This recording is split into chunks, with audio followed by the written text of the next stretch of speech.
अगर आप बीपीएससी की तैयारी कर रहे हैं तो ये वीडियो बिल्कुल स्किप मत करना, क्योंकि आज हम 43rd बीपीएससी के जनरल मेंटल एबिलिटी के ऐसे पीवाईक्यूज देखेंगे जिनमें कैलकुलेशन से ज्यादा जरूरत है सही अप्रोच की। मैं आपको एक एक क्वेश्चन सॉल्व करके बताऊंगी और कोशिश रहेगी कि जहां पॉसिबल हो वहां उसे शॉर्टकट से सॉल्व करें। तो चलिए देखते हैं बीपीएससी ने किस तरह के क्वेश्चन पूछे थे। क्वेश्चन नंबर 1 कह रहा है, निम्नलिखित में से कौन सा कथन सत्य है। ऑप्शंस दिए गए हैं, करेक्ट आंसर क्या होगा ये बताइए। आपका आंसर क्या आया? वीडियो पॉज करके पहले खुद सॉल्व कीजिए, फिर देखते हैं आपका आंसर सही है या नहीं। ठीक है, देखिए ये कैसे बनाएंगे। सबसे पहले ऑप्शन ए चेक कीजिए, पूछा जा रहा है कौन सा कथन सत्य है, कौन सा ऑप्शन सत्य है। ठीक है, तो ऑप्शन ए कह रहा है पाई एक अपरिमेय संख्या है। पाई एक अपरिमेय संख्या है, बिल्कुल सही है ये। ऑप्शन ए बिल्कुल सही है। बाकी ऑप्शंस भी देख लेते हैं। ऑप्शन बी कह रहा है ई एक परिमेय संख्या है। नहीं, ई भी अपरिमेय है, इसलिए बी गलत है। ठीक है, अब ऑप्शन सी देखते हैं, √2 एक सम संख्या है। नहीं, √2 अपरिमेय है तथा सम और विषम की संकल्पना पूर्णांकों पर लागू होती है। ऑप्शन सी भी गलत है, क्योंकि 2 इवन है, 3 ऑड है। ठीक है, अगर वहीं पे √2 हो जाएगा ये इररेशनल नंबर हो जाता है, तो इस हिसाब से √2 एक सम संख्या नहीं है। ठीक है, तो यहाँ पे सी गलत हो जाएगा। अब ऑप्शन डी देखते हैं, इन्फिनिटी एक वास्तविक संख्या है। इन्फिनिटी वास्तविक संख्या नहीं है, ऑप्शन डी भी गलत हो जाएगा। तो इस क्वेश्चन का करेक्ट आंसर हो जाएगा ऑप्शन नंबर ए। ठीक है, क्वेश्चन समझ में आया। चलिए नेक्स्ट क्वेश्चन करते हैं। क्वेश्चन नंबर 2 कह रहा है, ध्यान से पढ़िए क्वेश्चन, यदि x a b है, y 2 3 है तथा z 3 4 है, तो x multiply y intersection z का मान चुनिए। इसका आंसर बताइए। देखिए ये कैसे बनाएंगे। सबसे पहले तो ये देखिए कि पूछा जा रहा है x multiply y intersection z। ठीक है, सबसे पहले हमें y इंटरसेक्शन z की वैल्यू निकालनी है। तो y और z क्या है, 2 3 और 3 4, तो दोनों में क्या कॉमन है, 3 है। तो x यहाँ पर मल्टीप्लाई होगा, x मल्टीप्लाई 3। ठीक है, y इंटरसेक्शन z 3 आया। अब x क्या है, अब दोनों को मल्टीप्लाई करेंगे तो x है ए बी। ठीक है, और मल्टीप्लाई होगा 3 से, तो ये क्या हो जाएगा, a 3 b 3। ठीक है, तो किस आंसर हो जाएगा, ऑप्शन ए। ये समझ में आया, बिल्कुल इजी क्वेश्चन है। चलिए नेक्स्ट क्वेश्चन करते हैं।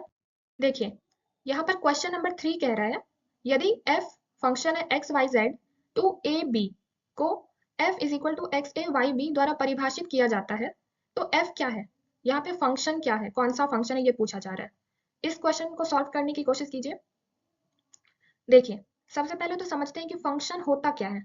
फंक्शन क्या होता है, फंक्शन की जहां पे बात आती है वहां पे इनपुट और आउटपुट की बात होती है। ठीक है, मान लीजिए आप a इनपुट दे रहे हैं तो 2 आउटपुट निकल रहा है, b इनपुट दे रहे हैं तो 3 आउटपुट निकल रहा है, दो चीजों की बात होती है। तो इसी को यहाँ पर इनपुट को डोमेन कहा जाता है और आउटपुट को को डोमेन कहा जाता है। ठीक है, अगर रिवर्स कर दिया जाए, अगर 2 इनपुट हो जाए और a आउटपुट हो जाए तो 2 को डोमेन और a को को डोमेन कहा जाएगा। ठीक है, अब आते हैं क्वेश्चन पे। तो यहाँ पे कहा जा रहा है कि डोमेन जो है वो एक्स वाई जेड है। ठीक है, एक्स वाई जेड ये वाला, और लेकिन मैपिंग केवल किसका है, एक्स का है वाई का है, एक्स का ए है और वाई का बी है, ये वाला चीज। ठीक है, तो इसलिए यहाँ पर क्या है कि जेड का कोई इमेज नहीं है, क्योंकि जेड भी एक एलिमेंट है एफ का इनपुट में, तो यहाँ पे जेड का तो कोई एलिमेंट है ही नहीं, कोई कोडोमेन है ही नहीं, तो क्या हो जाएगा। तो फंक्शन में क्या होता है कि डोमेन के प्रत्येक एलिमेंट का इमेज होना आवश्यक होता है, तभी वो फंक्शन कहलाता है।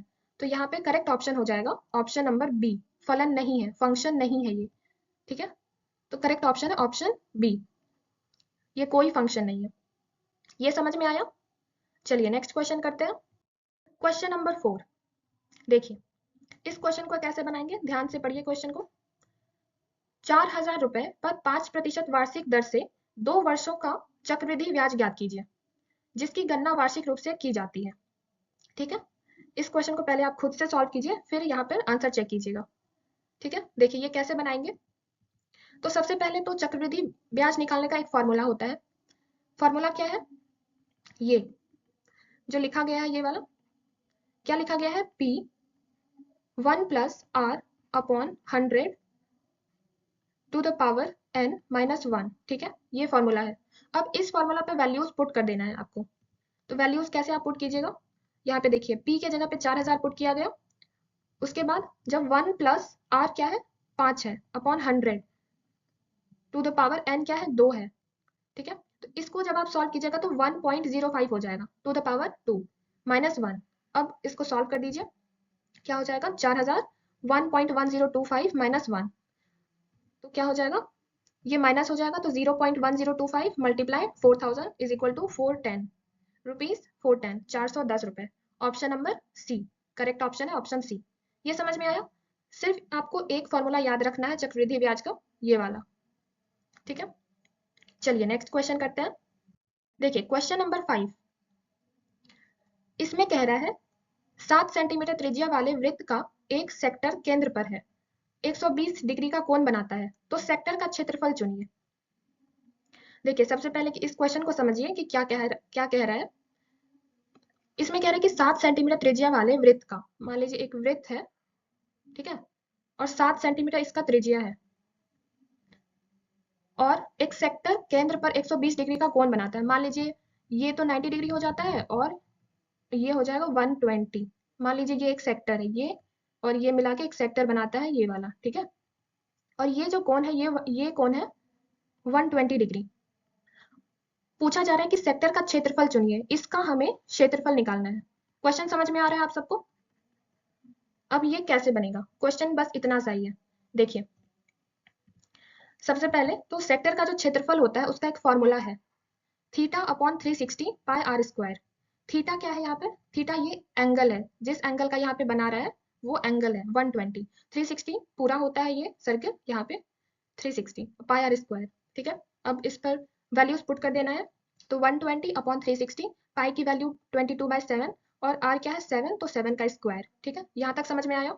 अब इसको सॉल्व कर दीजिए, तो 120 360 कटा तो 3 1/3 हुआ, मल्टीप्लाई 7, क्योंकि 7 7 ये कट गया तो 7 ऊपर एक बचा, 7 मल्टीप्लाई 22। अब इन सबको मल्टीप्लाई कर देना है, तो आपका आंसर आएगा 51.33 सेंटीमीटर स्क्वायर, क्योंकि यहाँ पर एरिया पूछा जा रहा है, क्षेत्रफल पूछा जा रहा है।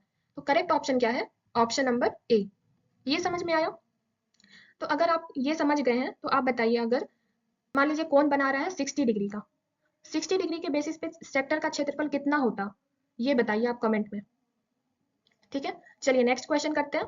क्वेश्चन नंबर 6, यहाँ पर देखिए एक व्यक्ति 450 रुपए में साइकिल बेचने पर 20% की हानि उठाता है और 20% लाभ पर साइकिल का विक्रय मूल्य चुनिए। क्या पूछा जा रहा है, विक्रय मूल्य, सेलिंग प्राइस पूछा जा रहा है। इस क्वेश्चन को पहले खुद से सॉल्व कीजिए, फिर आंसर चेक कीजिएगा। देखिए ये कैसे बनाएंगे, तो 20% हानि पर क्या होता है, जो 450 रुपए में बेचता है तो 20% की हानि होती है, तो 80% का जो कॉस्ट प्राइस है वो लग जाता है। तो यहाँ पे क्या हो जाएगा, कॉस्ट प्राइस 450 इंटू 100 अपॉन 80। इसको सॉल्व कीजिएगा तो आपका कॉस्ट प्राइस आ जाएगा 562.50, ठीक है। अब आपका क्या है कि 20% लाभ पर विक्रय मूल्य पूछा जा रहा है, तो 20% लाभ पर सेलिंग प्राइस क्या हो जाएगा 562.50 कॉस्ट प्राइस इंटू 120/100, क्योंकि 20% का लाभ हो रहा है तो 120 अपॉन 100। अब इसको सॉल्व कर दीजिएगा तो आपका आंसर आ जाएगा क्या 675। ये आप पूरा कैलकुलेशन करके देखिएगा, करेक्ट आंसर हो जाएगा ऑप्शन नंबर डी, ठीक है। समझ में आया। चलिए नेक्स्ट क्वेश्चन करते हैं। देखिए क्वेश्चन नंबर 7 कह रहा है ए का वह मान चुनिए जिससे 2x plus A Y is equal to 1 तथा 3x minus 5y is equal to 7 का कोई हल ना हो। क्वेश्चन ध्यान से देखिए और इसको सॉल्व करने की कोशिश कीजिए। ये क्वेश्चन कैसे बनाएंगे देखिए। तो सबसे पहले आपको क्या करना है कि कोई हल नहीं होने के लिए, जब यहाँ पे क्वेश्चन में दे दिया गया है कि कोई हल ना हो, कुछ कंडीशन होती है, तो क्या होता है देखिए यहाँ पे सबसे पहले तो दो इक्वेशन है, 2x plus A Y is equal to 1 और 3x minus 5y is equal to 7, ठीक है।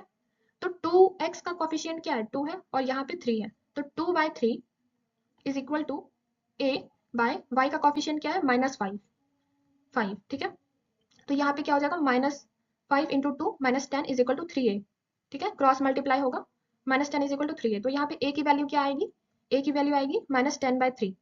a की वैल्यू तो आ गई -10/3, ऑप्शन बी दिख भी रहा है।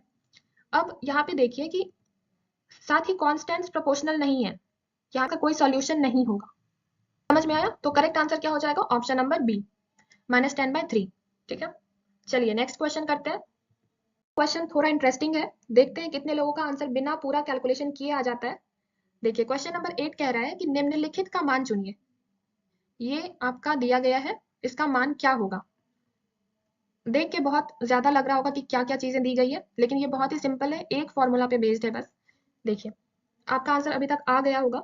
अब ये कैसे बनाएंगे देखिए, सबसे पहले तो 0.05 और 0.04 क्वेश्चन में दिया गया है, सारी जगह यही दिख रही है। ठीक है, तो ए मान लेते हैं 0.05 है और बी मान लेते हैं 0.04 है। तो क्वेश्चन एक फॉर्मूला होता है कि a cube minus b cube is equal to a minus b a square plus a b plus b square.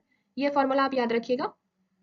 ठीक है, उसके बाद क्या होगा कि ये जो फॉर्मूला है, ये देखिए ये जो एक्सप्रेशन है a cube 0.05 cube minus 0.04 cube, तो a cube minus b cube पे बेस्ड है, तो इसका फॉर्मूला पे क्या हो जाएगा? A minus b a square plus a b plus b square, नीचे में a square plus a b plus b square, ये ऑलरेडी दिया गया है क्वेश्चन में, तो ये कट जाएगा, तो ए माइनस बी बचा।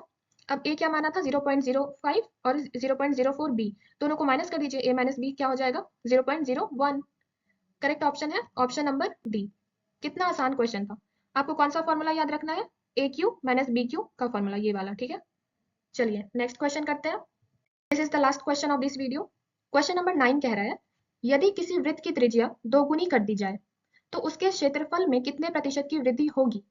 ये क्वेश्चन करके बताइए क्या आंसर आ रहा है आपको। देखिए ये कैसे बनाएंगे, वृत्त का क्षेत्रफल पूछा जा रहा है। सबसे पहले तो वृत्त का क्षेत्रफल क्या होता है?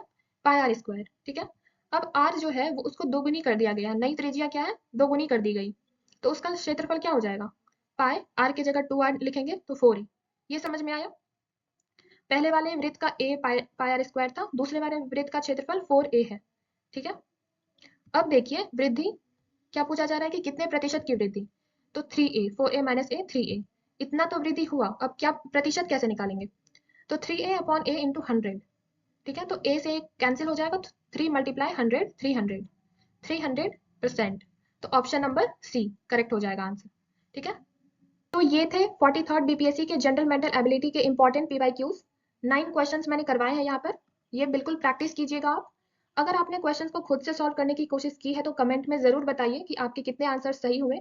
और अगर आपको ऐसे ही बीपीएससी पीवाईक्यूज को शॉर्ट ट्रिक्स और इजी तरीके से समझना पसंद है तो वीडियोस को लाइक कर दीजिए, शेयर कीजिए और चैनल को सब्सक्राइब करके बेल आइकॉन जरूर दबाइएगा ताकि मेरे सारे वीडियो के नोटिफिकेशंस आपको पहुंच जाएं।